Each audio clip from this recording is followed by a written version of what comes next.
So now we'll start with fracture. Now, what does fracture mean? What does fracture mean? Okay. See, fracture means any discontinuity in the cortex.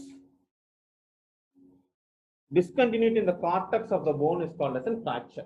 Okay. Discontinuity in the cortex of a bone is called as fracture. So let us take a bone like this. Let us take a bone like this. Okay, this bone is normal. The cortex is normal. Now I am drawing another bone where there is discontinuity. Yeah. So here you can see the cortex is continuous. There is no disruption, but here there is a disruption. When such a disruption occurs in the bone, then we call that as a fracture. Okay. What is the most consistent sign in a fracture? Most consistent sign. When fracture happens, this will be the most consistent sign. The most consistent sign in a fracture will be tenderness at the fracture site.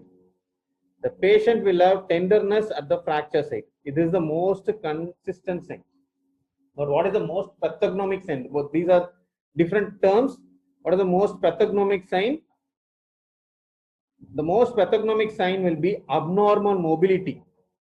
Okay, at the fracture site, you will have abnormal mobility. Okay, so there will be abnormal mobility at the fracture site, and there will be loss of transmitted movements. And the loss of transmitted movements.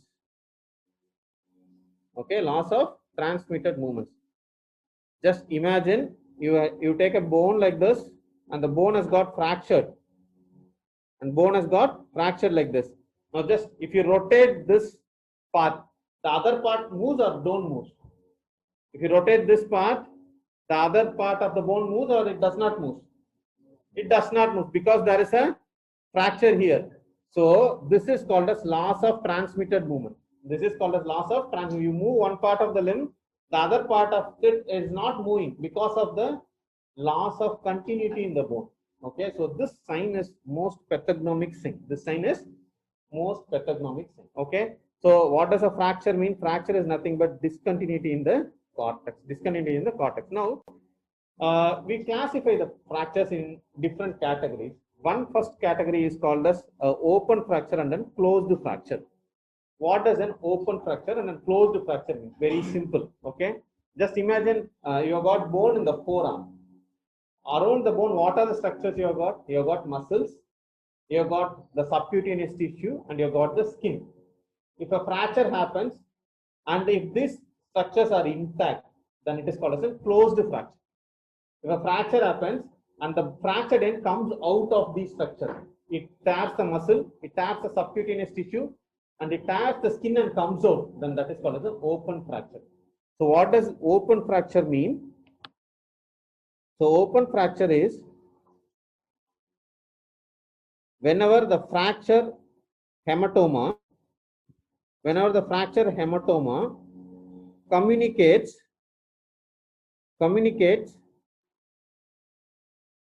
with the external environment,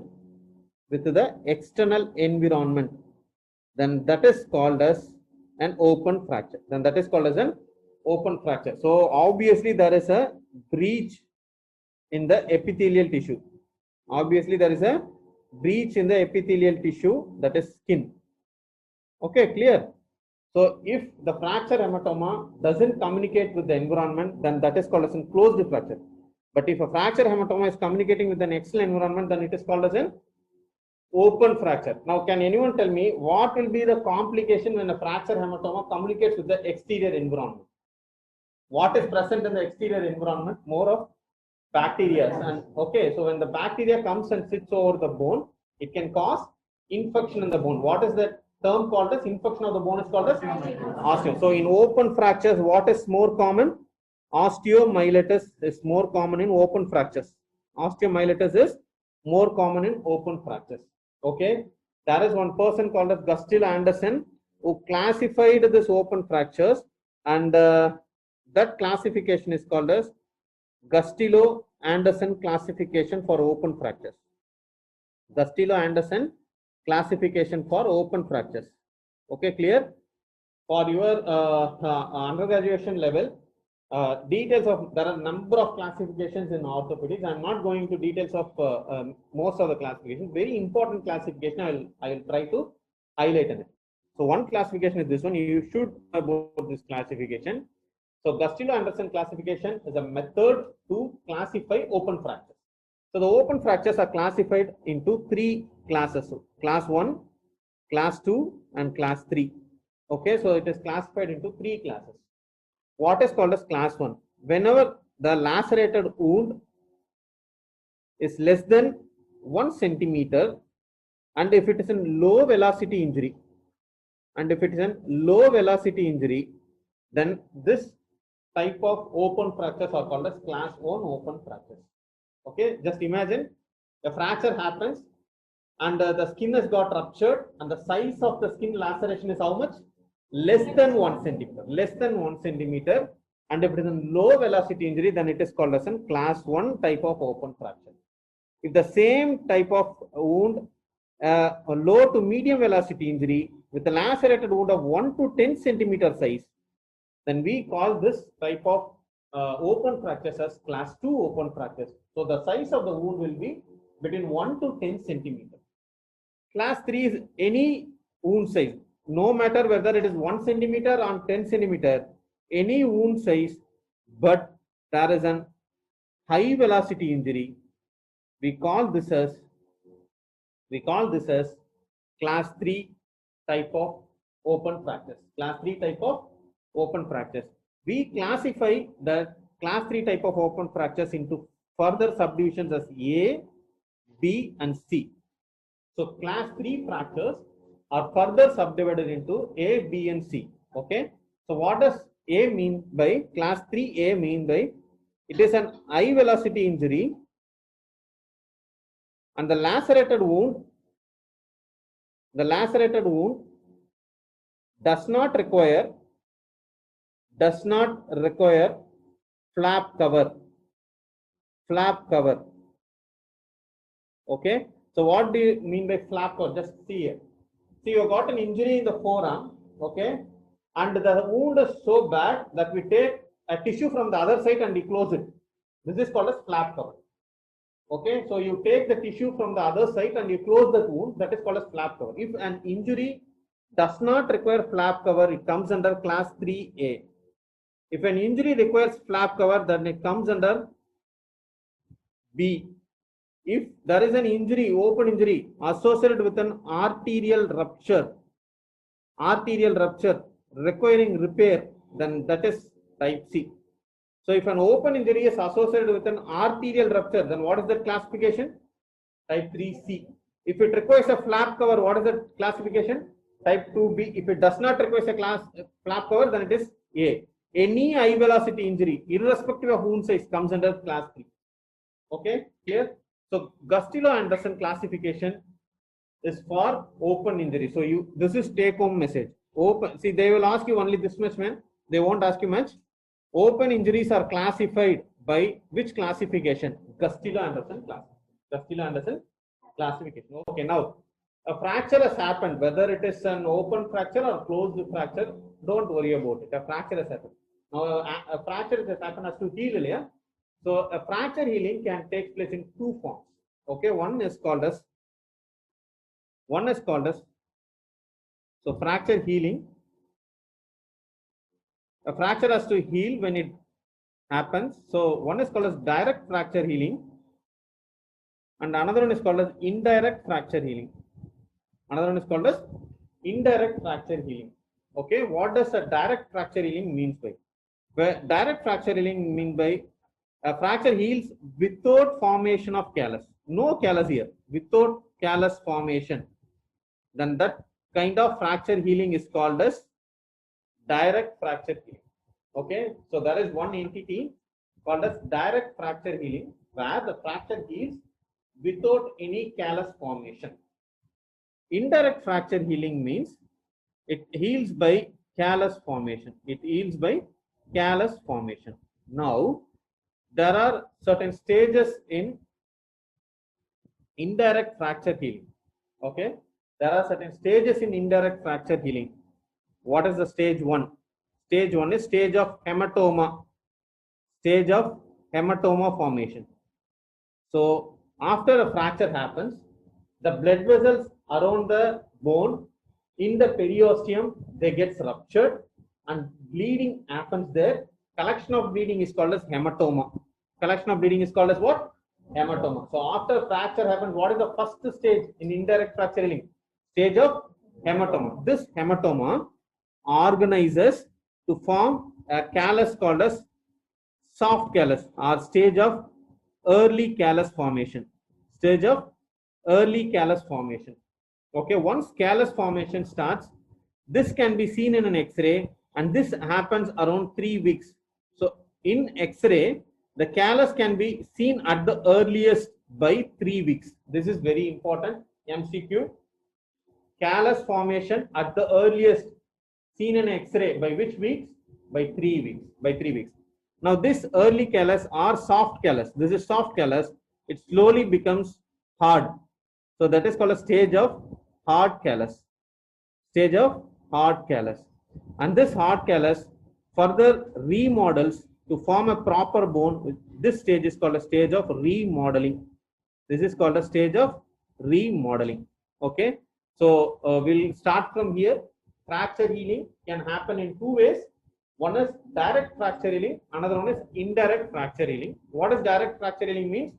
The fracture heals without any callus formation. There is no callusing, but fracture heals by itself. It can happen. Okay, such a kind of fracture healing is called as direct fracture healing. In an indirect fracture healing, a fracture heals by callus formation. How a callus forms? A callus forms by first this stage, by stage of hematoma. Slowly the hematoma organizes to form soft callus, and then the soft callus becomes hard callus, and the hard callus finally remodels to form a proper bone. So this is how a bone can heal. Okay, so after fracture happens, healing can takes place in these 2 ways. Now, when a fracture happens, a bone can get fractured in various patterns. So what are the patterns of bone fracture? What are the patterns of bone fracture? Now just see this diagram, you will understand this. So whenever there is a bone and this bone gets fractured like this, then this is called as a transverse fracture. The fracture line is transverse. Okay, it is an horizontal line. So that kind of pattern is called as transverse fracture. Sometimes a fracture can happen in such a way, the fracture line is oblique. So this kind of fracture is called as an oblique fracture. Sometimes a fracture can happen in such a way, when a fracture happens by twisting injury, then the fracture line runs like a spiral. So that kind of pattern is called as a spiral fracture. A fracture can happen in such a way, the fractured part is thrown into small pieces. So those kind of fracture pattern is called as a comminuted fracture. It's called as a comminuted fracture. A fracture can happen in such a way, bone is divided into various segments. This is called as segmental fracture. This is called as segmental fracture. Are you clear in this? So based on the pattern our bone gets fractured, fractures can be classified into transverse fractures, oblique fractures, spiral fractures, comminuted fractures, and segmental fractures. Hope the diagram explains you clearly. Based on how the fracture happens, we can classify them into a transverse, spiral, or comminuted or segmental fracture. Are you clear in this? Okay, fine. So this is one way of classifying fracture. So one is to classify fracture as open or closed. Another one is to classify fracture based on the patterns. There is one more type of classifying the fracture. Can anyone tell me how a fracture happens? How a fracture happens? A fracture happens by a force. So a fracture can happen by a trauma. Trauma means significant force. Significant force. Okay, it can, a significant force is called as a trauma, which can cause fracture, and these fractures can be either open fracture or closed fracture. Open fracture or closed fracture. Okay, this trauma which is causing a significant force and breaking the bone. Okay, it's seen in the normal person. It's seen in the normal person. Now you take a person who has got some disease. A bone has got weakened by some disease, and if a fracture happens in such a diseased bone, then those kind of fractures are called as pathological fractures. Those kind of fractures are called as pathological fracture. So what is called as a pathological fracture? Fracture happening in a diseased bone. Fracture happening in a diseased bone. Can anyone tell me few diseases where bone can get involved? What is it? Very good. One is osteoporosis. Very simple. Nutritional deficiency can cause osteoporosis. Okay, yes. Rickets can cause osteoporosis, which can cause weakening of the bone, and it can result in pathological fracture. Malignancy. Do you know what is called as malignancy? A bone malignancy can weaken the bone and it can cause fracture. Okay. There are certain conditions like Paget's disease. There are certain conditions like osteopetrosis. Okay, so all these conditions weakens the bone and it can cause fracture. So if a fracture occurs in a weak bone, or if a fracture occurs in a diseased bone, then that fracture is called as what? Pathological fracture. Okay, there is one more type of fracture where fracture occurs in normal bone, but due to abnormal loading. Please be clear in this. Okay, so fracture here happens in normal bone, but due to abnormal loading and repeated loading. This is very important. This term is very important. Repeated and abnormal loading. Such fractures are called as stress fractures. Such fractures are called as what? Stress fractures. For example, you know the military people, what do they do in the ground? They do marching. So when they repeatedly march, they keep their foot stamping after frequently. Because of repeated stamping, fractures happen in second metatarsal bone.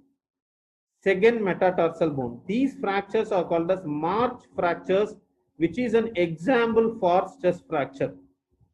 March fracture happens in which metatarsal? Second metatarsal. In which personals it happens? It happens in police and military personals.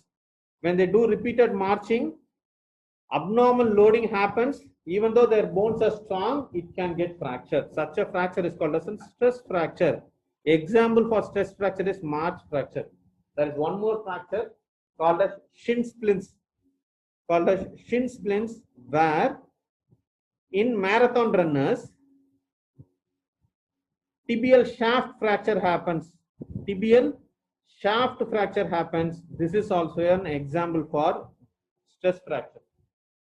So stress fracture examples are two. One is march fracture, another one is shin splints. In shin splints, which is the bone which is getting fractured? Tibia bone is getting fractured. Tibial shaft fracture happens. And in march fracture, which is the bone which is getting fractured? Second metatarsal fracture. So these are examples for stress fracture. Stress fracture happens in normal persons, but because of what? Abnormal loading, repeated loading, the bone fractures. But if a same bone fractures when it is diseased, then that fracture is called as what? Pathological fracture. Even you can put osteomyelitis as an example of pathological fracture. Whenever there is an infection, the bone can break easily. So even you can put osteomyelitis under pathological fracture heading. Okay, are you clear with this? So we can classify fracture on different entities. So these are the various classification of fracture. Now, once the fracture happens, okay, you have to treat the fracture. Yeah? So fracture, you have to treat the fracture. You can treat the fracture in two ways. One is by conservative way. Another by means of surgical methods. Okay, you can treat the fracture either by conservative method, that is without doing surgery, you can treat a fracture. Or if there is a need for surgery, we can do a surgical intervention and you can treat the fracture. What are the ways to treat a fracture conservatively without doing surgery? One is POP application. Okay, it's called as plaster of Paris application. So you can put a plaster of Paris and you can immobilize the fracture and you can treat the fracture. Or you can put traction. You can put tractions and you can treat the fracture. By putting a traction, you prevent the bone from moving and thereby the fracture heals. Example for this is gallows traction. There is one traction called as gallows traction, which is applied to the children's. It is applied to the children's for femur shaft fracture. For femur shaft fracture. Okay, clear? So conservative means you don't do surgery. You just treat the fracture without doing surgery. You have to immobilize the fracture. How are you going to immobilize the fracture? By either putting a POP or by putting a traction. Okay. Now you can treat the fracture surgically, and there are two ways to treat the fracture surgically. One, without opening the fracture site. Okay. So this is called as closed reduction. This is called as closed reduction method.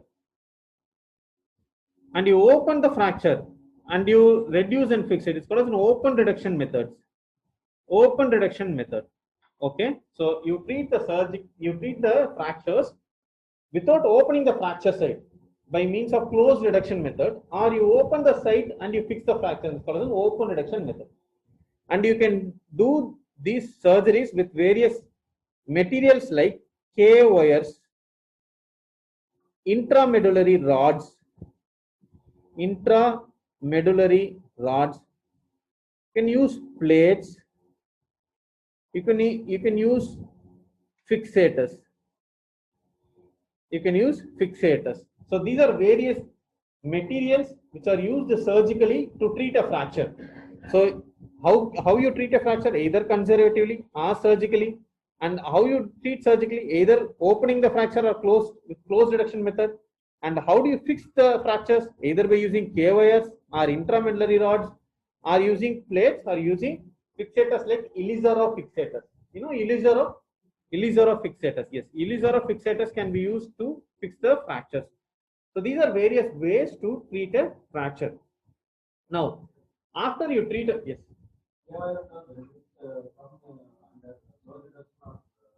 Here it can be used under closed reduction and open reduction. Both you can use. See, all these things. No. The KY can be used both in closed and open reduction. Okay. Whereas intramedullary rods and all used mostly in open reduction. Plates are used mostly in open reduction. Okay.